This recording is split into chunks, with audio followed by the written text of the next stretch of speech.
নতুন mock test নিয়ে চলে এসেছি, টাইম ওয়েস্ট না করে শুরু করব।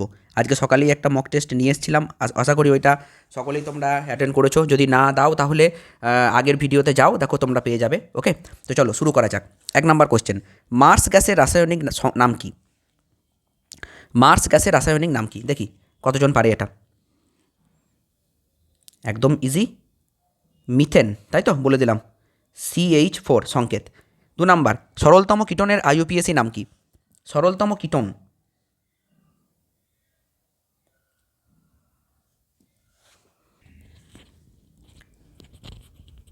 তো চলো অ্যান্সার বলে দিই। দেখো সরলতম কীটনের IUPAC নাম হচ্ছে, এটা মনে রাখবে কিন্তু, হ্যাঁ, প্রোপান প্রোপান 2 ওকে, প্রোপান 2 আর এর যে আণবিক সূত্র সেটা হচ্ছে CH3CO CH3CO তারপরে অ্যালকেনের সমগণীয় শ্রেণীর সাধারণ সংকেত কি? অ্যালকেনের সমগণীয় শ্রেণীর সাধারণ সংকেত অ্যালকেন। চলো বলে দিই, যে ঠিক করছো 1 নম্বর করে যোগ করতে করতে যাবে। ওকে, CnH2n+2, এইটা হচ্ছে অ্যালকেনের সাধারণ সংকেত সমগণীয় শ্রেণীর। n=1 2 ...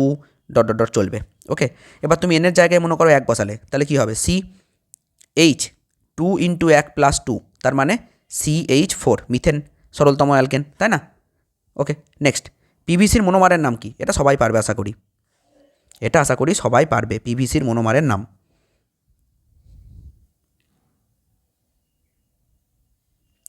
তো বলে দিই, পিভিসির মনোমারের নাম হলো ভিনাইল ক্লোরাইড। ভিনাইল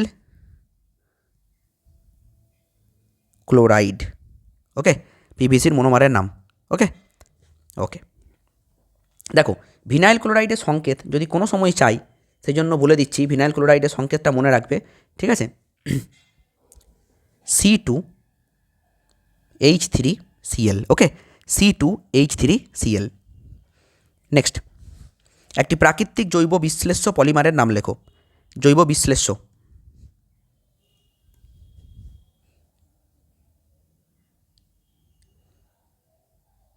উত্তর কিন্তু হয়ে যাবে সেলুলোজ। সেলুলোজ, ওকে। নেক্সট, অ্যাসিটোনের IUPAC নাম লেখো।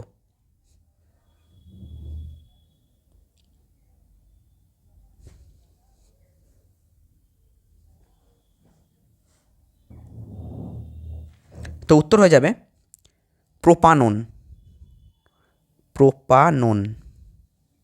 ওকে, প্রোপানন, C3H6O। নেক্সট, LPGর প্রধান উপাদান ড্যাশ, এটা ড্যাশটা এখানে টাইপিং মিস্টেক হয়েছে, মানে LPGর প্রধান উপাদান কি সেটা লিখতে হবে।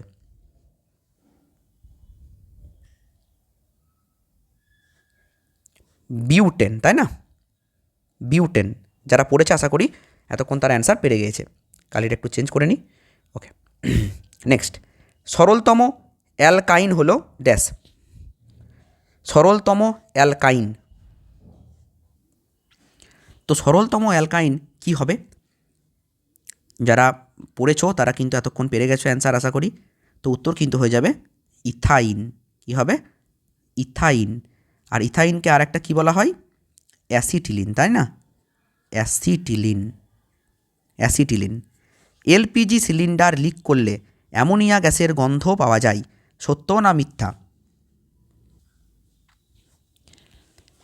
একটু যারা পড়াশোনা করেছো লাস্ট চ্যাপ্টারটা, তারা এই প্রশ্নের উত্তরটা আশা করি জানো, বা যারা টিউশন পড়তে গেছো স্যার আশা করি এটা বলেছে। এটা খুবই ইম্পর্ট্যান্ট একটা কোশ্চেন, তাই না? এটা কিন্তু হয়ে যাবে মিথ্যা। কেন বলো তো? কারণ LPGতে কী কী থাকে বললাম, আমি আরেকবার বলে দিই, শুনে নাও। LPGতে কিন্তু থাকে বিউটেন প্লাস প্রোপেন। এবার এই দুটো গ্যাসের কোনো গন্ধ নেই, তাহলে যে গন্ধটা পাই সেটা কার গন্ধ জানো? সেইটা হচ্ছে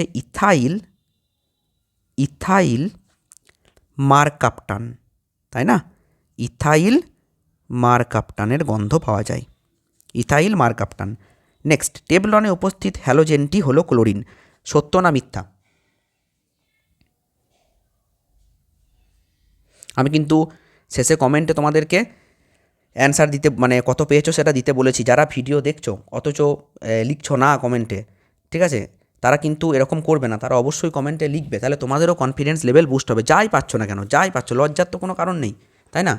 তো অবশ্যই লিখবে। আর তোমরা যদি সবাই অ্যান্সার মানে কত পেয়েছো যদি লেখো না, তাহলে আমারও খুব ভালো লাগবে, আমিও ভিডিওগুলো করার মতো একটা এনার্জি পাবো, বুঝলে?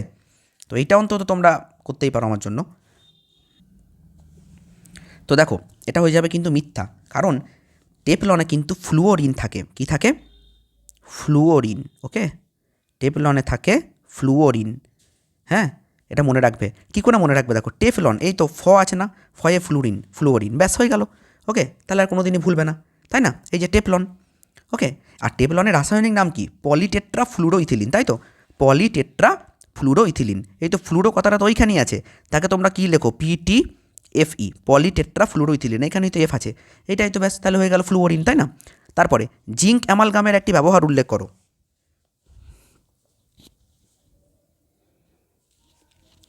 বলে দিই একটা ইজি ব্যবহার, দাঁতের চিকিৎসায়, দাঁতের চিকিৎসায় ব্যবহার করা হয় জিঙ্ক অ্যামালগাম। ওকে, তারপরে ডুরালুমিনের উপাদানগুলি লেখো।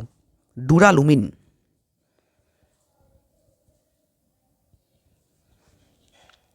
বলি, দেখো ডুরালুমিনে কী কী থাকে? অ্যালুমিনিয়াম থাকে সব থেকে বেশি, তামা থাকে, ম্যাগনেসিয়াম থাকে, ম্যাঙ্গানিজ থাকে। এটা মনে রাখতে হবে, ঠিক আছে? অ্যালুমিনিয়াম, তামা, ম্যাগনেসিয়াম, ম্যাঙ্গানিজ, ভুলে গেলে কিন্তু এটা হবে না। আর প্রধান উপাদান যদি চাই তাহলে কিন্তু অ্যালুমিনিয়াম, এটাই প্রায় 90% থাকে। স্টেনলেস স্টিলের উপাদানগুলি উল্লেখ করো। আশা করি অ্যান্সার করছো তোমরা সবাই, ঠিক আছে? তাহলে 12টা কোশ্চেন আমাদের হয়ে গেল। একটা পেজ নেবে, দিয়ে কিন্তু লিখে রাখবে, হ্যাঁ, যে কোন অ্যান্সারগুলো তোমরা পাচ্ছ বা কোনগুলো পারছো না, ঠিক আছে? +1 করে লিখে রাখবে, তাহলে তোমাদেরই শেষে ক্যালকুলেশন করতে সুবিধা হবে, একবারে হয়ে যাবে, বুঝলে? দেখো, স্টেনলেস স্টিলের উপাদান হচ্ছে লোহা, ক্রোমিয়াম, ওকে, নিকেল আর কার্বন। কার্বন খুবই অল্প পরিমাণে থাকে, খুবই অল্প পরিমাণে থাকে, ঠিক আছে? সব থেকে বেশি যেটা থাকে সেটা কিন্তু আয়রন। ওকে, মনে রাখতে হবে। তারপরে দেখো, বিমানের কাঠামো তৈরিতে কোন ধাতু সংকর কাজে লাগে? বিমানের কাঠামো তৈরিতে কোন ধাতু সংকর কাজে লাগে? এক্ষুনি আমরা পড়ে এলাম, তাই না? ডুরালুমিন, কারণ ডুরালুমিন খুব হালকা, বুঝলে? ডুরালুমিন। নেক্সট কোয়েশ্চেন নাম্বার 15, দেখো কি বলা হচ্ছে, জিঙ্কের প্রধান আকরিকের নাম ও সংকেত লেখো।